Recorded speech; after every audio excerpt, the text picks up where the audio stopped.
When I see this, I see myself. I didn't live in a good background, you know. I live in very harsh environment. Exactly. This you see these faces, these are so when I feel someone out there doing something for our own children, it really feels good, you know. The mentality, someone may see this, have different perception, you know. Not everyone we are same, you know, people are different. And the moment I see this, just a reflection of me. And when I see some people benefit, our children benefit out of this, it really touches a lot. This is really good. Thank you so much, ladies and gentlemen. This is Mad with Africa. We come from Nairobi, Kenya, and our job is to bring you to Kenya and to tell you something about Kenya. Kenya is a beautiful country.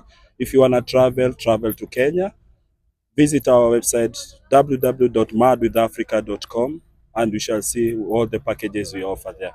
So today I'm coming live from Ealing Park, London, where I came across that there's some business, different activities taking place here. So I came across this Karibuni Kenya. That means welcome to Kenya. Welcome our Karibuni children. Welcome Watoto. Welcome children. Welcome children. Hello, how are you, sir?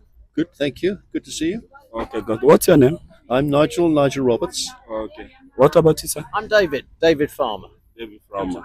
Okay, thank you. What's all about Karibuni children? Well, we were started 29 years ago, and what we do is support children from the poorest backgrounds in Kenya who'd otherwise miss education. And we start them in primary, and we aspire to accompany them all the way through to tertiary education so that they end up with a skill or a qualification so they can gain employment. Okay, thank you. Why Kenya? Why Kenya? The charity was founded originally by a Methodist minister who was on an exchange with a minister in Kenya, and the charity started from those early exchange of these ministers within the church. So, So what's the end game of all this?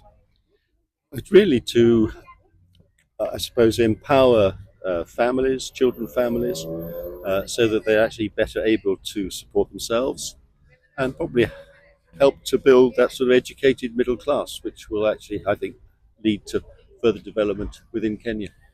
So basically, you support children. How is that? we support children, but we also try to address the root causes of why the parents of those children can't pay for their own education. So increasingly, we're looking at the skills development of the caregivers, so giving them access to a skill, plus also things like financial literacy training so they can start their own business. Because our aim is that we don't allow dependency to be created. So we're trying to address the root causes of why those children can't access education. So provide the education, but also address the root causes at the same time. So what happened after maybe a child is over 18? What happens after that? Well, what we try to do there is we are increasingly working so that we can give them perhaps work experience, arrange for that, attachments to employers, at the same time trying to upskill them so that they can present themselves better to employers when they're interviewed. Such things as interview technique, how to present themselves, how to write a CV, all those sort of added value things where hopefully they'll just lift them to that level where they shine against other competing applicants. Okay. So what are the challenges that you have faced doing all these projects? Oh, well, the biggest challenge, I guess, is um, raising sufficient funds because there's always more you want to do. So, raising funds to be able to support those children and to focus on those root causes, that's a big challenge. Also, recruiting people who have the time here in the UK to give to their time to the charity. Those are challenges, and then I guess things like COVID were really disruptive for the children and their education. So we had to work really hard during that period to make sure that they still had access to meals and catch up learning, and we're able to learn at home and those sorts of things. So, yeah, plenty of challenges always, but it's rewarding. Okay, as we speak now, how many children do you have under your care? At any one time, about 700.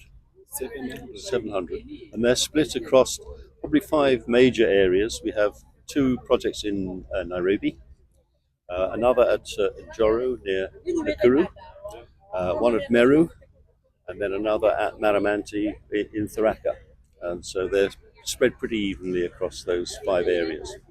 Okay, and where do you get your funding for all this? Because I know it's expensive to run such an organization. Yeah, funding comes predominantly from individuals here in the UK that maybe have a connection to Kenya, or just believe that everyone has a right to a quality education and want to support the poorest children in Kenya to secure that. But it's mainly individuals here in the UK. Okay, that's good. So as Mad with Africa, we talk, we all about, we try to educate people about Africa, and there's a misconception out there. People say Africa, Kenya is not safe. What do you say about that? Well, I've been probably 8 times to Kenya. Yeah. I first in 2009, and I have to say I have never felt threatened or uncomfortable. I have always found the people friendly, very welcoming. I've stayed with a number of people at their homes in Meru and Nakuru, and I have to say, to me, it's no worse than anywhere else in the world. I mean, there are places in London that I would be doubtful about going. So I find Kenya perfectly fine. We travel always when we go effectively a circle around Mount Kenya, and I have never encountered any difficulty. Okay, so what is that one thing you miss about Kenya? What do I miss about Kenya? The vibrancy of the people, just the positivity of the people. Doesn't matter what challenges they have, they always see the positive and look at, how to move forward. How's Kenyan weather according to the time I've been there? How did you experience the weather? For us, our trip is normally in February when it's cold here. Yeah. So it's a real delight to be in Kenya then, because we get some for us winter sunshine, and it's always slightly amuses us that when we arrive in Nairobi, we're in like there's t-shirts, shirt sleeves, but some of the children that we support are in woolen hats with anoraks because for them it's cold, and we always forget that Nairobi is at 6,000 feet and they feel cold, and we think what on earth's going on? So, would you recommend people to travel to Kenya? Oh, absolutely. Yeah, I mean, there are many aspects of Kenyan culture that people should see. I mean, obviously, the safari element of it is a major attraction. Not something we have time to do when we're there, but very much would recommend Kenya. It's a very warm welcome that you receive when you arrive in Kenya. Okay. For your time, the stay that you have been in Kenya, do you get good food? How about the food there? Well, for us, we've always enjoyed it. When I've stayed with people in their homes, it's always been delightful. And at all the various hotels that we've stayed at throughout Kenya, it's been wonderful. Certainly in Meru this time, I wish I could go back every day. Okay, what's the last word you can tell us? Last about word. Karibu children. We would encourage anyone watching this to get in touch. Yeah. If you think that there's some connection we can make in order to benefit the children of Kenya, then it would be great for you to get in touch.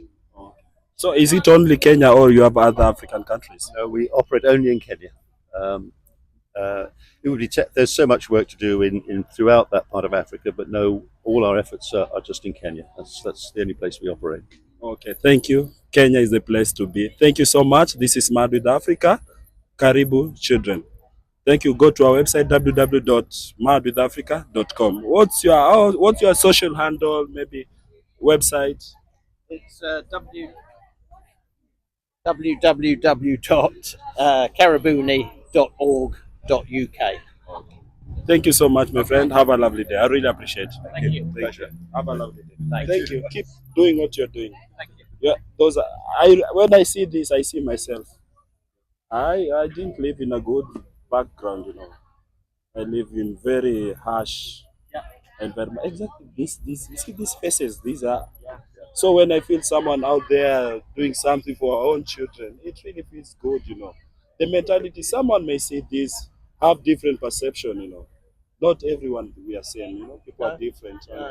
the moment I see this, just a reflection of me. And when I see some people benefit, our children benefit out of this, it really touches a lot. This is really good. It's really good. Guys, also keep on doing what you are doing. Thank you. And that's its reward, actually. You know, having done it for 29 years, when we have examples where somebody has started a nursery school and now has got their degree, and they've got a job, and you capture their see him, story, and yeah. you think, well, that's worthwhile. Okay, that's good. So do they how do you come up with these things? So these things we have made for us in Kenya Yeah. by artisans. Yes. So again, another way of putting money into the Kenyan economy, and then we bring them back to the UK and sell them here. You know, they're a little bit unique in Yeah, the yeah, UK. yeah, the UK. Yeah, it's another way of raising money, and you know, if someone comes to the stall, we can start a conversation, can't we? And it benefits someone back home. Absolutely. That's good. Kenya always, Kenya all the time. Thank you so much. Have a lovely day. I really appreciate it. Thank you. Thanks. Bye. Okay, thank you.